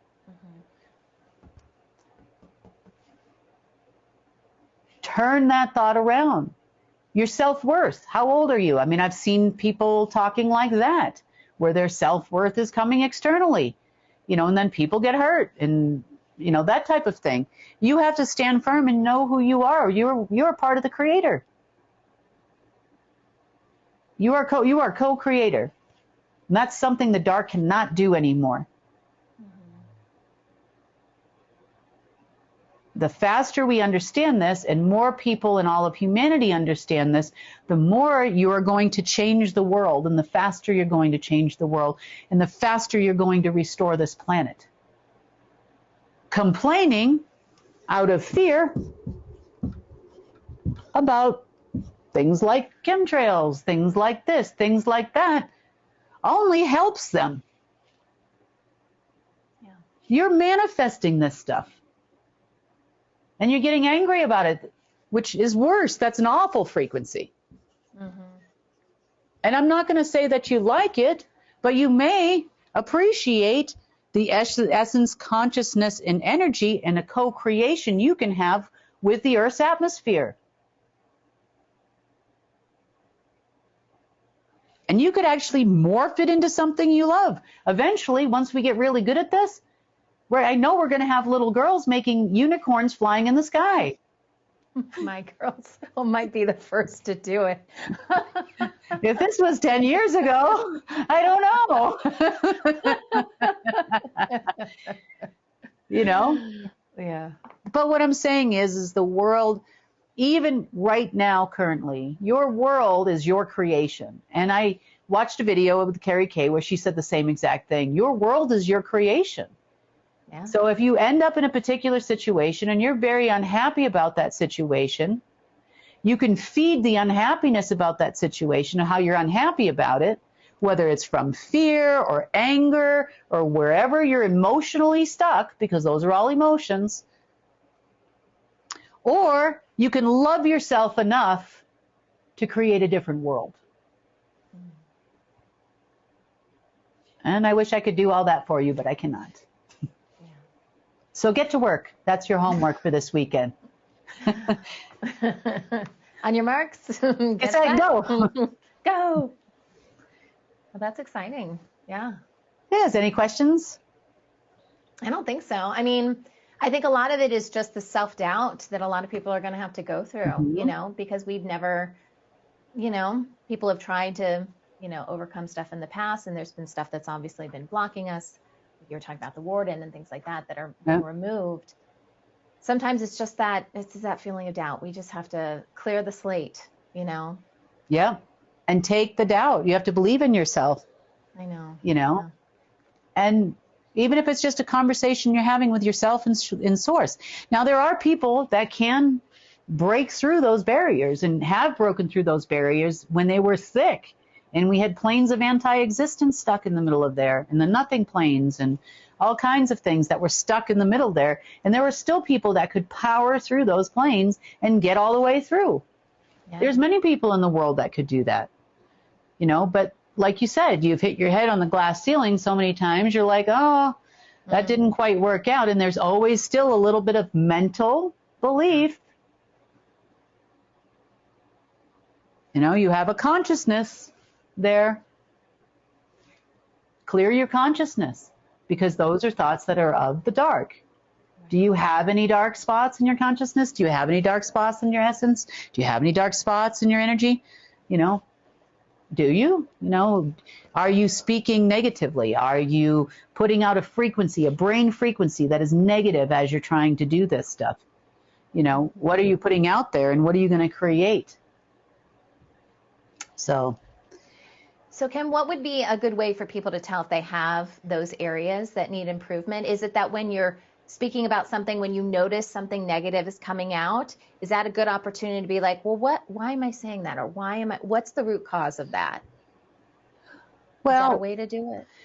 I encourage people to close your eyes and take a look at yourself on all levels. Take a look at your energy. Mm-hmm. Take a look at your consciousness. Take a look at your essence. Take a look at your physical self. You know, sometimes people get a little testy when there's a physical pain. Yeah. Do you see a spot there? Do you see something there that needs to be removed? It can be an old wound. There's something called miasms too. You know, people have removed limbs and there's still a dark spot there, you know, and a memory of that, and feeling anger that it's gone and that type of thing. So there's a lot of different ways. I encourage people to take a look at themselves. Okay. And then determine why that's there. Mm-hmm. Now you see it, and it may require you to go into that emotion before you can pull it out. Where did it come from? How long has it been there? Is it really stuck in there? You know, explore it and let it go. And replace it with source, your dual, source essence, consciousness, energy, and then, you know, and it might take several times for some people. It might take a while, you know, but no one, unfortunately, not myself, not source, you are a co-creator in this process. No one's going to do it for you. You have to do it for yourself. Mm-hmm. And then, you know, once you actually don't see anything, you know, then, you know, you can try reaching all the way up then. Try reaching all the way to that soul plane and try a positive frequency.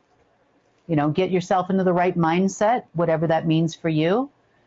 Good music, whatever that is for you. A happy place you like to go. You know, that type of thing where you really feel the love of, whether that's nature or a partner even, if that's you. Wherever you feel the most amount of love, you're going to have the most amount of luck going through this. And if you have a partner that understands this, that's even better, because now you can take a look at each other. Yeah. And you can help each other. So there is, you know, like I said, there's a lot of movement here. But people were asking this question, so I thought I would answer that question with, okay, you know. Yeah. This is why your frequency and what you put out there is so important, and it comes right back at you and just hits you right in the head. It, you know, terribly so. Mm-hmm. I mean, right now, even more so, because there's nothing holding it back. There's no sponge absorbing that negative energy or frequency or essence, or, you know, there's nothing out there now to stop you from your own self. Yeah. So So is that karma at all? Like when people say karma, I mean, it's just energy, right? Coming back at you. Is that the same thing or is that different? No, it's pretty much energy, frequency, consciousness, and essence coming back at you in a different form. So remember, when you put something, if you do something, let's just say, you start berating somebody on the internet or something like that. It's your thing, right? What you're doing is you're molding the matter, the energy, the consciousness, and essence, and you're creating a contrary frequency to manifestation in your world. Right. But what you're actually going to manifest is a distorted version of this, because the frequency that you're emanating is going to turn this into a giant ball of people coming after you and attacking you. See? You are bringing that into you. You have just morphed all of this stuff, and you have created the energy of wrath. Or you have created the energy, you stole something, and you created the energy to be stolen from. Because you have created this into being in your world now. Right. Okay. So, that old saying, bounces off me and sticks to you. Yeah, it does. It's like, oh, I want nothing to do with that. You're not going to hear from me. I'm not going to be like, yep, oh, look at the person that, I mean, that's why I can actually read the intention and energy behind people's words, even the typed word. Yeah. And I'm like, oh, I'm not touching that. No. Right. Yeah. And I've been feeling that even just over the last couple of days. Mike and I were talking before we started recording today, and I was like, if something feels really off to me, like energetically, like negative and nasty, I can't be around it. I mean, I physically have to remove myself, even when it comes to my kids. I've had situations recently where my kids are just going at it. They're just fighting. Now, this may be bad parenting, but I'll just have to walk away. I can't deal with that. I have to remove myself from the situation. It's not that I don't love them. It's not that I don't care for them. It's that it is just so negative and it's icky. I mean, I feel like I have to protect myself. You know what I mean? And you're becoming more and more sensitive to it. I am. Absolutely. Yeah. I just, no. But I mean, even with your kids, like I used to always say, and I know this is probably terrible parenting too, but I used to say, is she going to die of this? If I leave her in there screaming and throwing her clothes on the floor right now, is she going to die of this? And if the answer is no, she's not going to die of clothes being on the floor or whatever she was mad at that time. Is she going to physically harm herself? No. Yeah. You just got to let it go sometimes, because eventually they'll stop. It's true. It is. Yeah. And that's what happened with my kids. I was like, because I was tucking them in and my boys were going at it. And I was like, I'm walking away. You don't get your goodnight kiss tonight. I have to leave. And then 10 seconds after I left, not a peep. They went to bed. Yeah. Like, okay, I guess that worked. You're like, I'm going to do that all the time now. I know, you got to switch it up once in a while, Sonny. Surprise them. Yeah, and it's not just with my kids. It's with other people, like negative conversations going on online or whatever. I'm like, no, I can see it coming from a mile away, and I'm like, I'm not going to do that to myself. Forget it. Yeah. No. You can take your frequency and stick it wherever you want to stick it, but it's not going to be on me. No, because you're right. Because I found myself, like, if I'll be in the threads and someone's being a negative Nancy, and then I get triggered by that, and before I know it, I'm yelling at my kids or I'm yelling at my husband. And now I've just been like, no, I mean, I feel like I can see this stuff coming a mile away, and I'll just be like, okay, done looking at Telegram today. Forget it. Not doing it. Yeah. Yeah. Because I don't want that energy, and it's not fair to the other people in my life. They didn't do anything, but I just feel a lot more sensitive to it now, and I feel a lot more protective of myself from that. Like I can recognize it, and I'm like, nope. Yeah. And you feel that energy, like all of a sudden everything's starting to work, and it's starting to like manifest things in your body that are born out of anger. Yeah. Like cancer is born out of anger, believe it or not. Pent up anger, unreleased anger.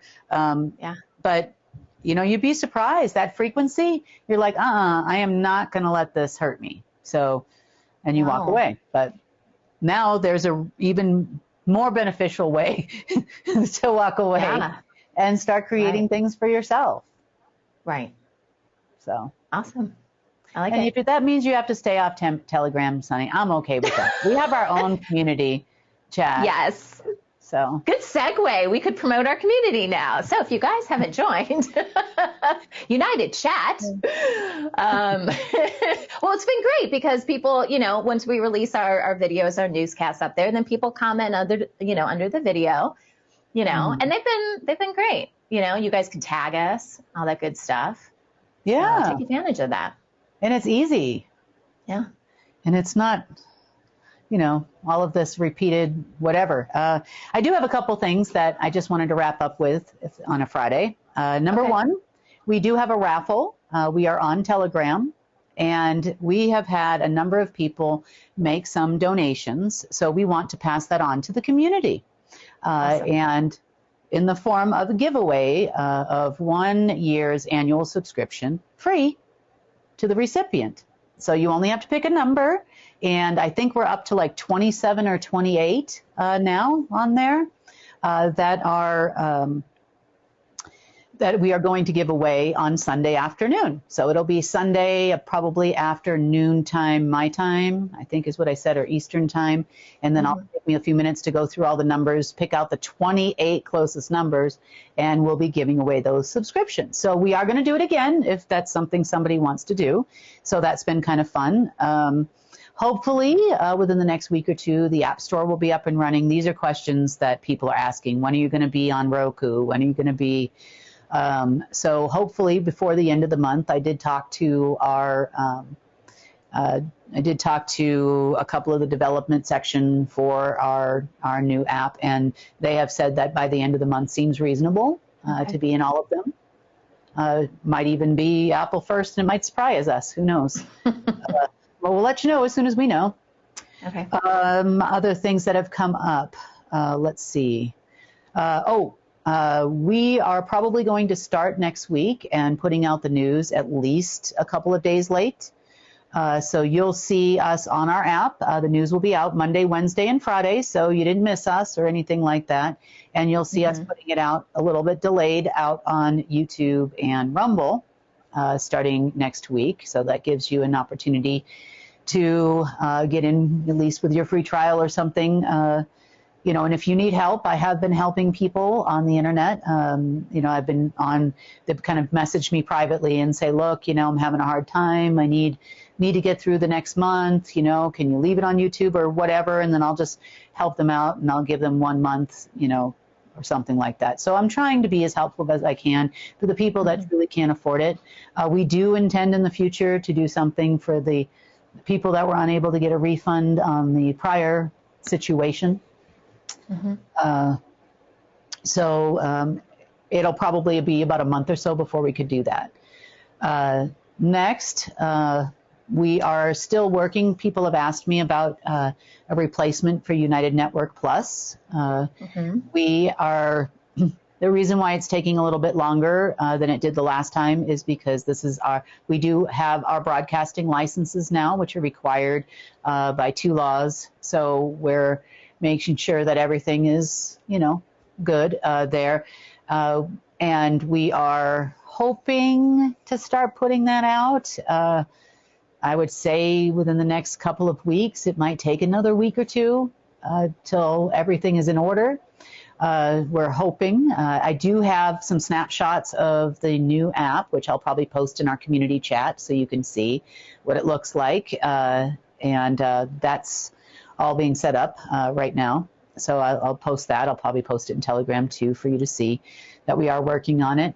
I am going to have a meeting this afternoon. I don't know if we are able to do any kind of pre-little thing for our grandfathered people, meaning, it might be a little bit more set up, that kind of thing, than when we're further down the road. I don't know that yet. So we'll see how far we are at this moment. And when we anticipate the customer portal being up, that kind of thing. So we'll see. We'll see what we can do. But that's kind of the update on the home front. Marketplace is going And according to plan, we're just setting up a few remaining menu items. There will be some sections of the menu that probably won't have anything underneath it, or very little, because, you know, it's your artwork, it's your music, it's your, you know, you're going to be the one to fill those things and not us. So it'll say coming soon until we have someone that wants to post their stuff. So we are trying to work on getting at least some of the farms in there ahead of time for you, those types of things. But, you know, it'll definitely be a fairly robust marketplace. So you'll get to see a lot of products in there, at least right now, some suggestions from the staff, that kind of thing, when we launch it. And I was hoping to do it by today, but as you can see, there's been some issues. Always something. Always something, you know. Yeah. Never a dull moment. Today it was the alarms off all night, 1 o'clock, 2 o'clock. I'm like, what are these people doing? Yeah. All right. Well, have a wonderful weekend, Miss Sunny. Thank you. You too. Oh, we have a birthday coming up soon, don't we, Miss Sunny? Someone has a birthday coming up next week. They do. They do, Sunny. Yeah, I think it's Tuesday. Is that the 13th? Tuesday's my birthday. Yeah. Yeah, 10, 11. Yep. Tuesday.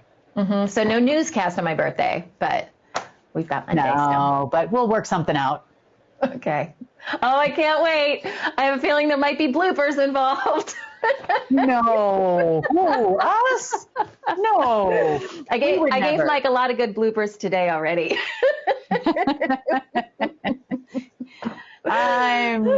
We would never save such a thing. Oh, it's all good. All right. So, Kim, have a wonderful weekend, and we'll see you back here on Monday. Bye now. Bye. Want to share news from UNN? Help us change the face of social media and use it for good. Connect with us through our online channels. Our social media team creates clips from each newscast you can easily share with family and friends. And that's also where you'll find our UNN meme of the day, which is a great way to encourage critical thinking. Links to all of our social media sites are available at the bottom of our website at unitednetwork.earth. Let's change the face of news together. And that wraps up today's news update. Please share UNN with your friends and family. We need everyone to come together and help restore our planet. When news happens in your area, record it and share it with us so we can help you share it with the world. Remember, if it's going to be, it's up to me. I'm Sunny Galt. Join us Monday, Wednesday, and Friday for the real news.